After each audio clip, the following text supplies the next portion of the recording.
Long ago, in the land of Canaan, there lived a boy whose life would become one of the greatest stories ever told.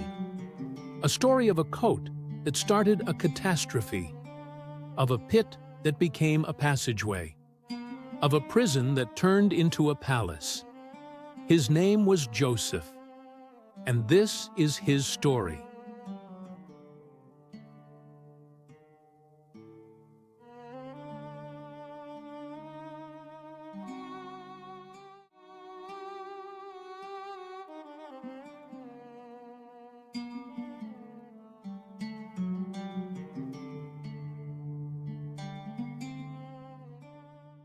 Jacob had 12 sons, but one stood apart in his heart, Joseph, the son of his beloved Rachel, who had died young.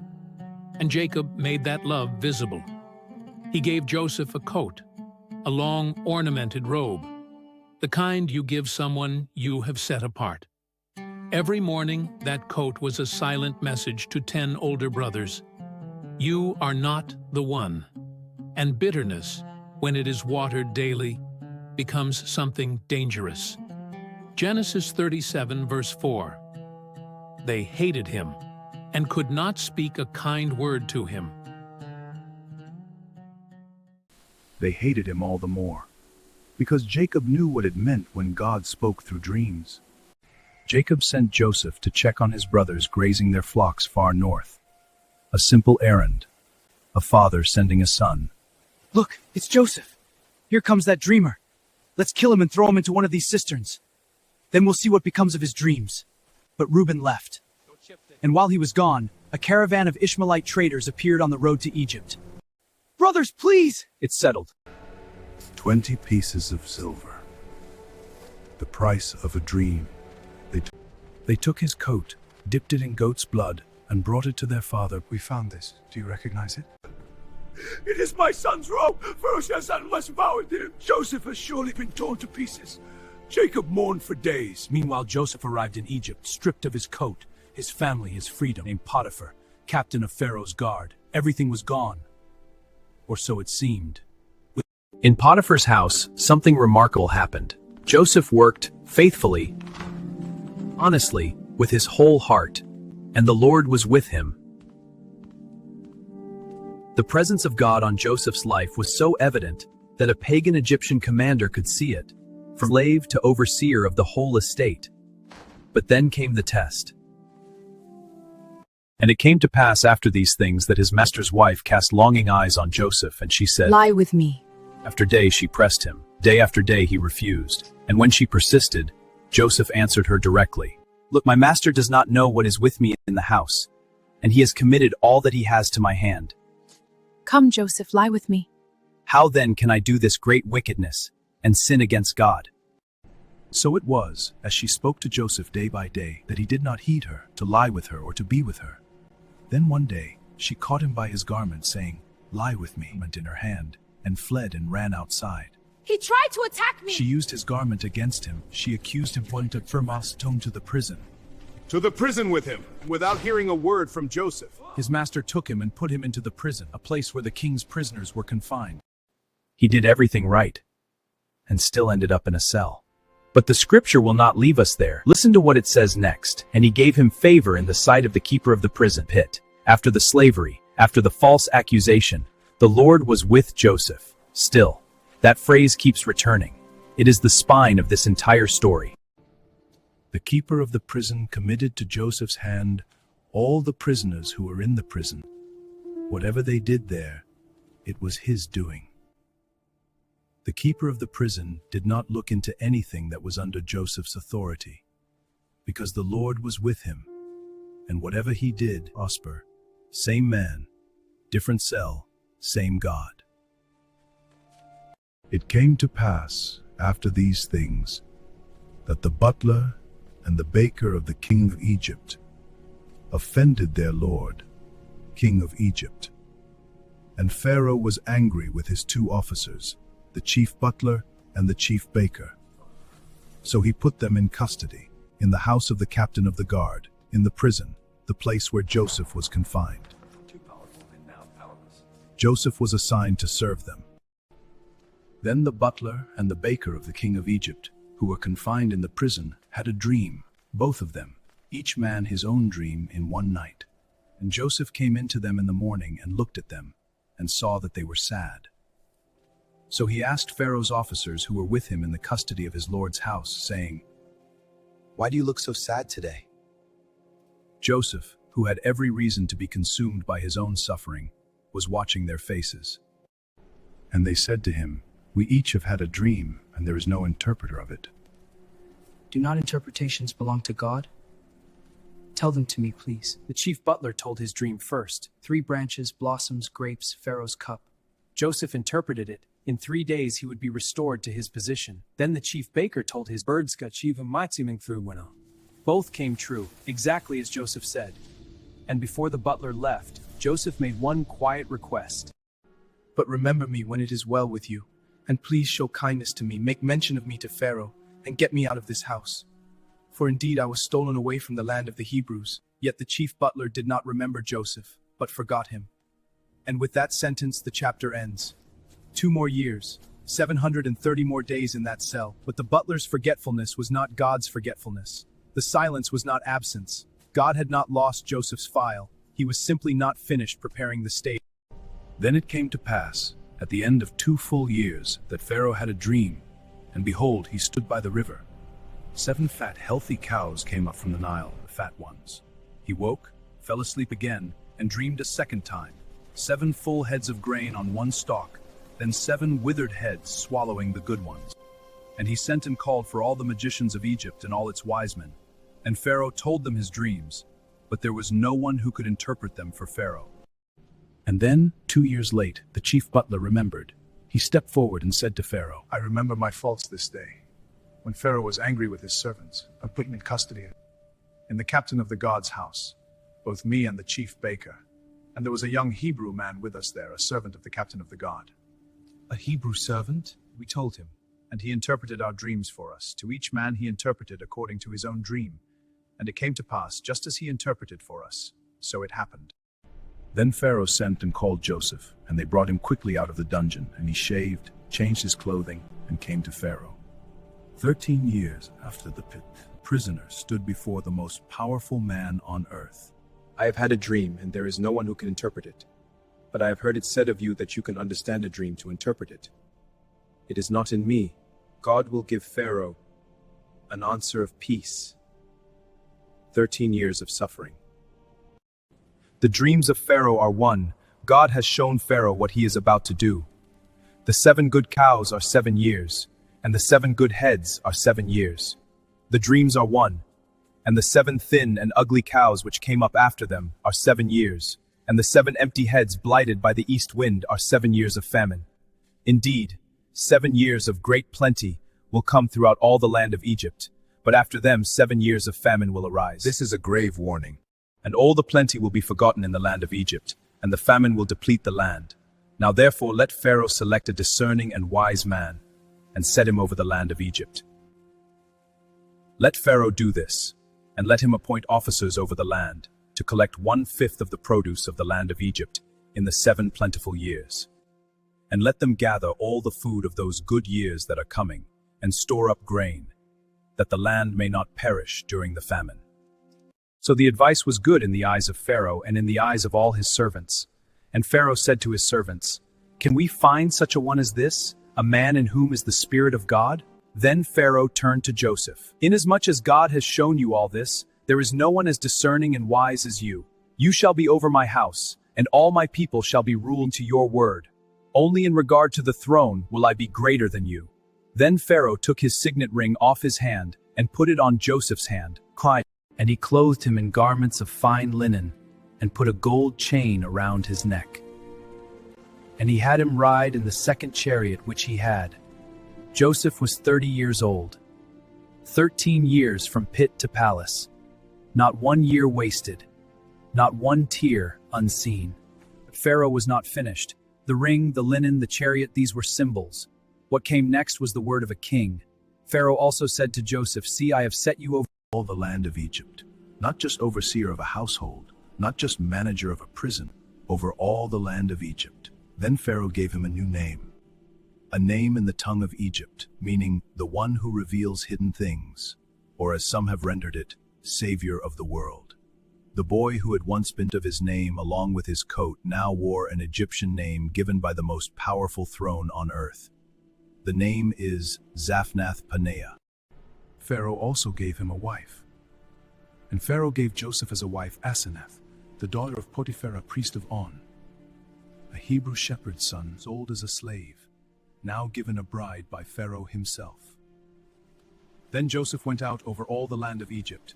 The 7 years of abundance had begun. Joseph got to work. 7 years of abundance were coming, and not a single day could be wasted. Now in the 7 plentiful years the ground brought forth abundantly.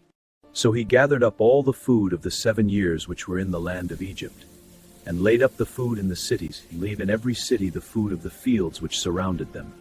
Joseph gathered very much grain, as the sand of the sea, until he stopped counting. The man who had once had nothing was now overseeing the largest grain reserve the world had ever seen. The same administrative gift that ran Potiphar's household and organized a prison was now running an entire nation's food supply. And during those 7 years of plenty, Asenath bore Joseph 2 sons. The names Joseph gave them tell us everything about where his heart was. The firstborn he called Manasseh, for God has made me forget all my toil and all my father's house. Not forgotten in bitterness, forgotten through the mercy of God. The pain had been real, God's goodness was larger. The second son he named Ephraim, for God has caused me to be fruitful in the land of my affliction. Joseph never pretended Egypt had been easy. He named his son after the truth, that God can make you fruitful in the very land where you suffered. Every time he called his son's name, he was preaching a sermon about the faithfulness of God. Then the 7 years of plenty which were in the land of Egypt ended, and the 7 years of famine began to come, as Joseph had said. The famine was in all lands, but in all the land of Egypt there was bread. So when all the land of Egypt was famished, the people cried to Pharaoh for bread.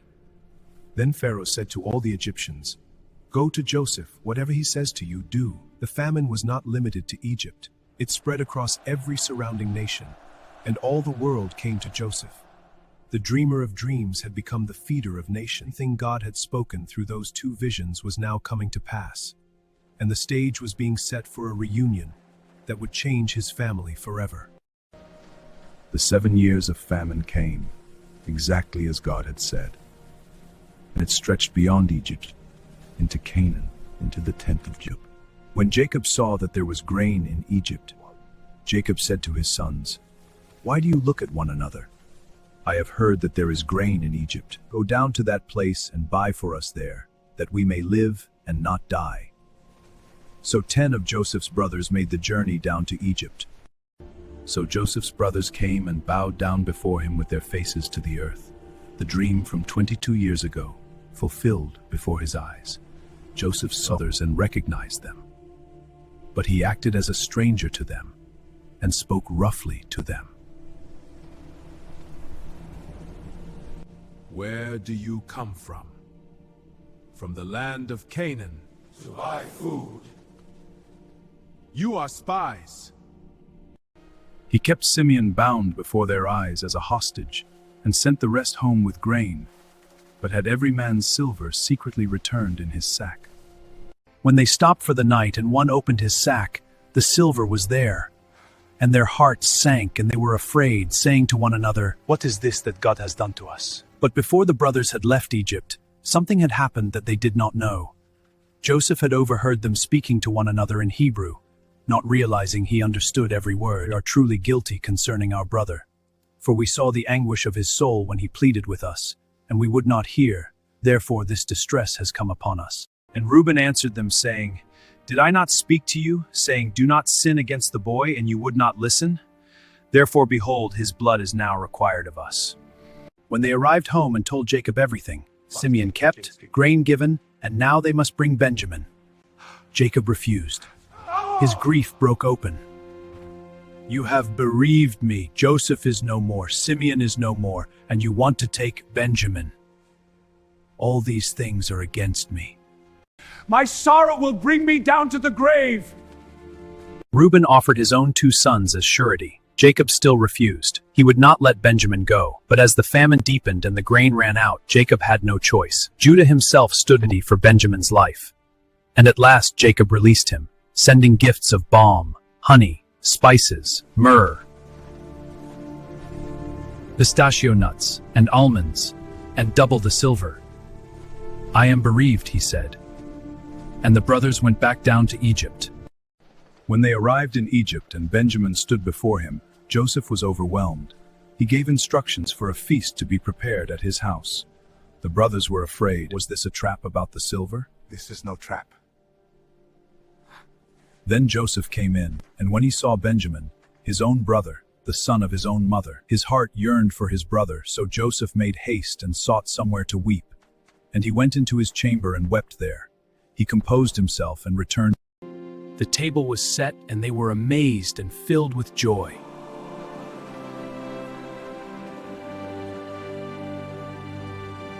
They looked at each other in stunned amazement. Benjamin's portion was 5 times greater than anyone else's. They ate and drank freely.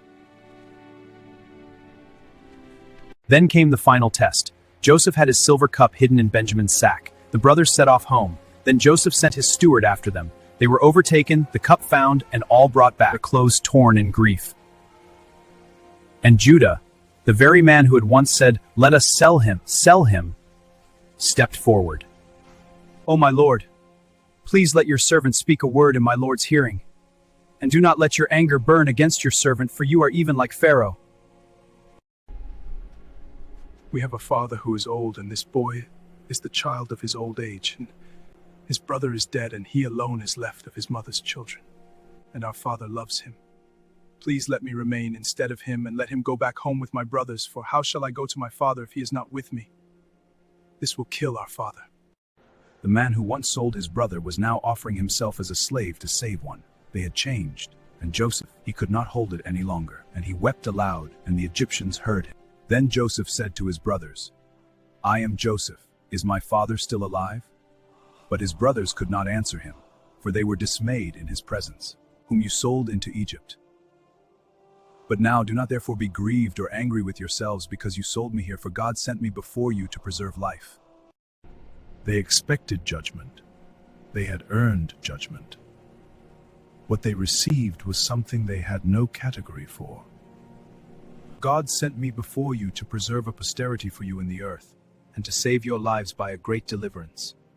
So now it was not you who sent me here, but God. But Joseph was not finished. He had a message that could not wait. 5 more years of famine were coming, and his father needed to move now. He spoke with urgency. "Hurry and go up to my father, and say to him, 'Thus says your son Joseph, God has made me lord of all Egypt. Come down to me, do not tarry. You shall dwell in the land of Goshen, and you shall be near to me, you and your children, your children's children, your flocks and your herds, and all that you have. There I will provide for you, lest you and your household, and all that you have, come to poverty. For there are still 5 years of famine." Joseph sent his brothers on their way loaded with more than grain. To each man he gave changes of garments, but to Benjamin he gave 300 pieces of silver. Go in peace, my Thank you, Joseph. My brothers, take these silver coins and 5 changes of garments for our father, and 10 donkeys with the good things of Egypt, and 10 female donkeys with grain and bread for the journey. We will tell him. Say to your brothers, "Do this, load your animals and depart, go to the land of Canaan. Bring your father and your households, and come to me. I will give you the best of the land of Egypt, will eat the fat of the land. Take carts out of the land of Egypt for your little ones and your wives. Bring your father and come. Also do not be concerned about your goods, for the best of all the land of Egypt is yours." The brothers arrived back in Canaan and told Jacob everything. Joseph is still alive, and he is governor over all the land of Egypt. Is alive. This is a miracle from God. Jacob's heart stood still, because he did not believe them. But when they told him all the words which Joseph had said to them, and when he saw the carts which Joseph had sent to carry him, and the spirit of Jacob their father revived. Then Israel said, "Joseph, my son, is still alive. I will go and see him before I die." They all came to Egypt, and when Joseph saw his father, he fell on his neck and wept on his neck a good while. They settled in Goshen, and they thrived. When Joseph's brothers saw that their father was dead, they said, "Perhaps Joseph will hate us, and may actually repay us for all the evil which we did to him." So they sent messengers to Joseph saying, "Please forgive the trespass of your brothers and their sin." And Joseph wept when they spoke to him. Then his brothers also went and fell down before his face. Do not be afraid, for am I in the place of God? But as for you, you meant evil against me, but God meant it for good, in order to bring it about as it is this day. God sent me before you to preserve life, to save many people alive. Now therefore, do not be afraid. I will provide for you and your little ones. The God who was with Joseph in the pit is the same God who was with him in Potiphar's house, the same God in the prison. Never left. He never looked away. He was writing a story that no pit could bury and no prison could hold. And the God who turned Joseph's pain into the salvation of a nation is still turning things around today. So remember the boy in the coat, remember the man in the prison, and remember, the pit was never the end of the story. If you enjoyed this, kindly click on the subscribe button. It helps us keep producing videos like this.